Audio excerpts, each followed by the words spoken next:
On a chilly October afternoon in 1934, one of the most wanted outlaws in America met his end in a cornfield of East Liverpool, Ohio. Charles Arthur Floyd, better known as Pretty Boy Floyd, was gunned down by feds after years on the run.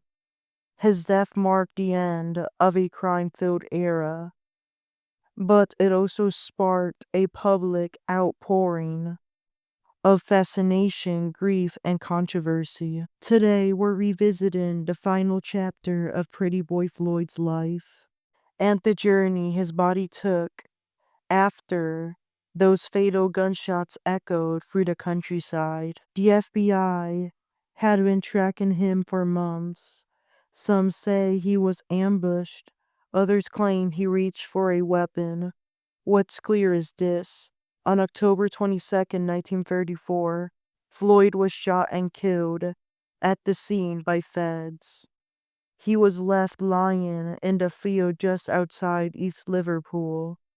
After his death, Floyd's family was formally identified and alerted that he was dead. Floyd's body was confirmed through DNA testing. It had been stored at the Columbiana County Coroner's Office for examination. The man who had become a symbol of the Depression-era defiance was now a corpse under fluorescent lights, awaiting the stage of his next journey. From there, his body was transferred over to the Sturgis Funeral Home in East Liverpool.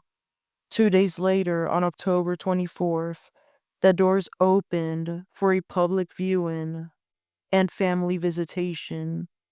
Locals came in droves, some out of morbid curiosity, others out of genuine respect.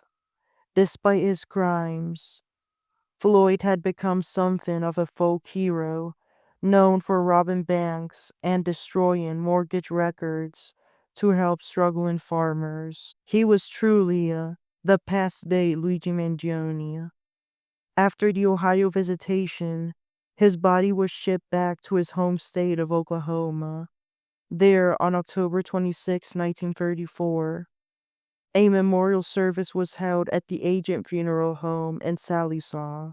And then, finally, Charles Arthur Floyd was laid to rest at the Aiken Cemetery, not far from the fields where he grew up. A long journey home for a man who had spent years on the run. They saw over 20,000 people attend the funeral.